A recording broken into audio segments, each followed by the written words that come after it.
History often remembers women in power through suspicion. When a throne changed hands, when a rival died, when an empire survived a crisis, the record frequently turned toward one figure: a queen, a mother, a consort, a regent. Sometimes the accusations may have been true, sometimes they may have been shaped by enemies who needed a villain. This story is not about proving innocence or guilt. It is about power, survival, and memory. Across Rome, Egypt, China, Macedonia, Britain, Europe, and Madagascar, women stood at the center of dangerous transitions. They ruled in systems where succession could mean death, where hesitation could destroy a family, and where political violence was often treated as normal, until a woman practiced it. The question is simple, but difficult. Were these women unusually ruthless, or were they remembered that way because they entered a world that already rewarded ruthlessness? In Rome, death could arrive without a blade. Locusta was remembered as a poisoner whose skill may have altered imperial history. Ancient writers linked her to the death of Emperor Claudius, and later to the death of Britannicus, Nero's rival. The stories describe poisons mixed into food or drink, designed to imitate illness. In a world without modern forensic science, that made poison a perfect political weapon. No wound, no clear assassin, only a body, a rumor, and a throne suddenly open. But Locusta's story comes through hostile Roman sources. No formulas survive, no laboratory remains. We do not hear her own voice. Still, the fear surrounding her reveals something important. Empires were not shaped only by armies. Sometimes power moved quietly, through servants, cups, physicians, and secrets. Whether Locusta was a true master of toxicology or a symbol created by Roman fear, she represents one of history's most disturbing possibilities: that the fate of an empire could turn on something almost invisible. Wu Zetian did not conquer China with a sword. She mastered the court. Rising from consort to empress, and finally to emperor in her own name, she remains one of the most extraordinary rulers in Chinese history. Her path to power was surrounded by accusations: murder, purges, manipulation, and secret police. Some of these charges may reflect real violence. Wu's government removed rivals through investigations, trials, exile, and execution. She used bureaucracy as a weapon. But she also governed effectively. She expanded the civil service examination system, weakened aristocratic families, and maintained imperial stability. Her rule was not simply chaos, it was disciplined control. Later historians, shaped by Confucian values and discomfort with female rule, often portrayed her ambition as unnatural. The real Wu Zetian was likely more complex, ruthless, strategic, capable, and deeply aware that a woman on the throne had to defend her legitimacy every day. Her story asks whether history condemned her for her methods, or for daring to use them successfully. Cleopatra's death became more famous than much of her rule. Ancient writers imagined a cobra hidden in a basket, a poisoned ointment, or a concealed needle. They also claimed she studied poisons on prisoners to find the least painful death. The claim is possible but unproven. Alexandria was a center of medicine, learning, and pharmacology. Cleopatra was educated and politically sophisticated. She may have understood poison not as drama, but as control. Yet the story also served Rome's interests. By portraying Cleopatra as cold and dangerous, Roman writers could justify Egypt's conquest and reduce a sovereign queen to a threatening legend. What is certain is that Cleopatra chose death rather than humiliation in Rome. Her final act denied her enemies the spectacle of parading her as a captive. Whether she studied poison or not, her story is about control at the edge of defeat. Rome won the war, but Cleopatra controlled the ending. After Alexander the Great died, his empire became a battlefield of inheritance. At the center stood Olympias, his mother. Ancient sources accused her of arranging deaths to protect Alexander's bloodline, including the execution of Philip III Aridaeus and his wife Eurydice. Her actions, if accurately described, were brutal. But Macedonian succession politics were already brutal. Male rulers eliminated rivals constantly. Olympias entered the same game at a moment when hesitation could mean extinction. Later writers shaped her into an image of dangerous motherhood, mystical, vengeful, serpent-like. That image may reveal more about their fears than about her inner life. Olympias did not survive the struggle. She was captured and executed by forces loyal to Cassander. Her story is not a simple tale of cruelty. It is a story of dynastic survival in a world where power rarely passed peacefully.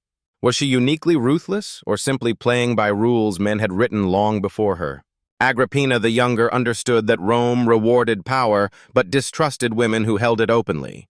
She was accused of poisoning Emperor Claudius so her son Nero could take the throne. Ancient historians claimed she worked with Locusta and timed Claudius's death carefully. The evidence is uncertain. Claudius was cremated. No physical proof survived. The story comes from writers with strong reasons to condemn Nero's family. What is clearer is Agrippina's political skill. After Claudius died, she helped secure Nero's succession. She controlled information, guarded the palace transition, and appeared with unusual authority beside her son. That visibility alarmed Rome. Eventually, Nero turned against her and ordered her death. Her life ended in the same world of calculation and violence that had defined imperial politics for generations. Agrippina may have been guilty. She may also have been blamed because she was too powerful to ignore. Her story asks how much influence a woman could hold before Rome called it a crime. Boudica's rebellion burned itself into the soil of Britain. After Rome violated the settlement left by her husband and humiliated her family, Boudica led a revolt against Roman rule. Camulodunum, Londinium, and Verulamium were destroyed. Archaeology confirms the fires. Roman writers describe mass death. But the only surviving narrative comes from Rome. To the empire, Boudica was savage vengeance. To her people, she may have been a leader responding to occupation, violence, and dishonor. Both realities may contain truth. Rebellion often begins with injury, but once unleashed, it can exceed anyone's control. Boudica's uprising was not symbolic. It was destructive, desperate, and real. Rome eventually crushed it. Boudica disappeared from the record, perhaps by poison, perhaps by illness. Her story remains difficult because it refuses comfort. She was both a victim of empire and the leader of a violent revolt. The question is not whether the cities burned. They did. The question is, who controlled the meaning of the fire afterward? Lu Ji ruled from behind the throne, but her power was unmistakable. After the death of Emperor Gaozu, founder of the Han dynasty, she became the dominant figure at court. Her son held the title. Lu Ji held authority. Later histories accuse her of extreme cruelty, especially toward Lady Qi, a rival consort whose son threatened Lu Ji's line. The story is graphic and may preserve a real atrocity, but it also comes from a tradition that had reason to condemn her clan. What is certain is that Lu Ji reorganized power. She promoted relatives, removed rivals, and secured her son's position. The empire remained stable under her influence.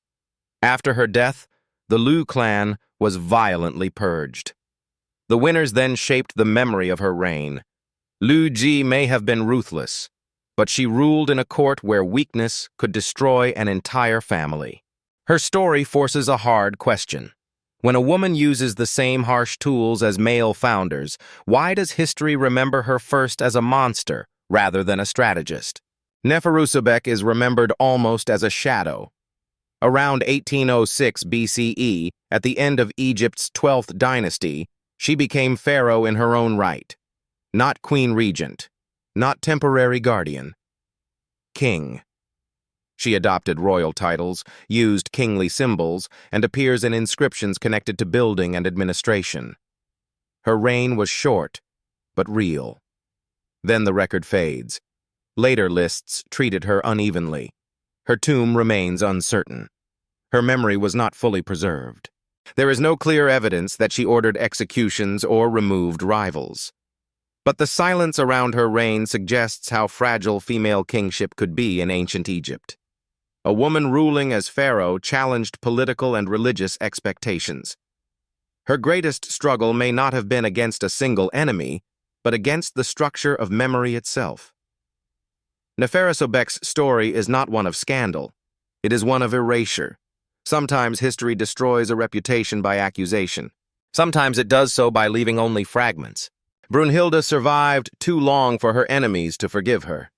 A Visigothic princess married into the Frankish world, she became queen, widow, regent, and political survivor across decades of Merovingian conflict.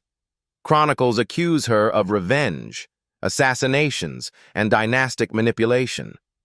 Some claims may be true. The Frankish courts were violent, divided, and unstable. Princes and rivals often died when territory was at stake. But Brunhilda also governed. She appointed officials, managed alliances, and supported infrastructure. Her long influence suggests intelligence and administrative strength. Her enemies eventually captured her in 613 CE. Her execution was made into a spectacle, ensuring that her memory would be tied to brutality. The sources that describe her were shaped by the world that defeated her. They needed her to represent disorder so the new order could look justified. Was Brunhilda the cause of decades of violence or the most visible survivor of a system already built on it? Her life shows how easily endurance can be rewritten as manipulation. Ranavalona I ruled Madagascar during an age of expanding empires. Western accounts described her as cruel, isolationist, and deadly. They emphasized executions, forced labor, military campaigns, and the Tangina poison ordeal. Much suffering occurred under her reign. That cannot be dismissed. But the sources are complicated. Many came from missionaries and Europeans angered by her resistance to foreign influence. Their accounts preserve important details, but also reflect political and cultural conflict. Ranavalona rejected outside pressure and protected Malagasy sovereignty during a period when many independent kingdoms were falling under colonial control. Madagascar was not conquered during her lifetime. This does not erase the harshness of her rule. It places it in context. She governed through fear, tradition, and force. She also defended independence in a dangerous world. Her legacy remains divided because both realities matter. Was she a brutal ruler, a defender of sovereignty, or both? History becomes most honest when it allows uncomfortable truths to stand side by side.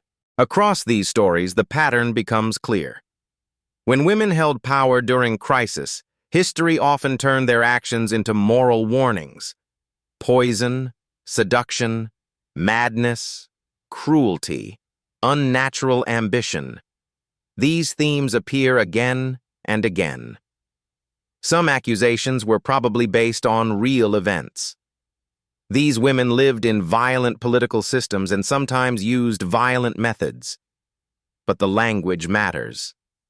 Male rulers killed rivals and were often called decisive. Women did the same and were called monstrous. Male ambition became statecraft.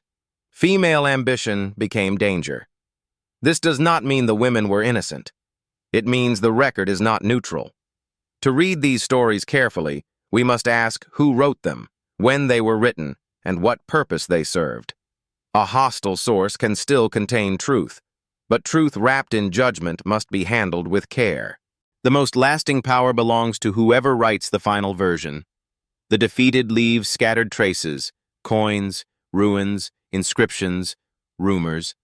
The victors leave explanations. They decide what the violence meant. That is why these women remain difficult to judge. We know many events happened: deaths, purges, rebellions, successions, erasures. What we often do not know is intention. Did Agrippina murder Claudius? Or was she blamed because Nero needed explaining? Did Cleopatra study poison, or did Rome need her to seem dangerous? Did Wu Zetian protect order, or eliminate opposition? Did Boudica command slaughter, or did Rome magnify the violence of revolt? The answer changes with each case. Sometimes guilt is likely. Sometimes the evidence is thin. Often the truth is mixed. But uncertainty is not weakness. It is honesty. These women were not myths when they lived. They were people under pressure, making decisions inside systems where power and danger were inseparable. Their stories remind us that memory is never just what happened. It is what survived. In the end, these stories do not offer clean verdicts. They offer a warning about power and memory. Many of these women may have been ruthless. Some almost certainly caused suffering. But they lived in worlds where rulers survived through force, secrecy, alliances, and elimination. Those tools were not invented by women, they were inherited. What changed was the way history described them. A man could be severe and still be remembered as effective. A woman could be effective and still be remembered first as severe. That imbalance does not excuse cruelty. It asks us to examine the record more carefully. The real lesson is not that these women were innocent, nor that they were monsters. The lesson is that history often turns complex people into simple symbols. A poisoned cup, a burned city, a missing name, a queen condemned by the people who replaced her. Each fragment asks us to slow down before judging. Because the past is not only made by those who ruled, it is also made by those who were allowed to remember them.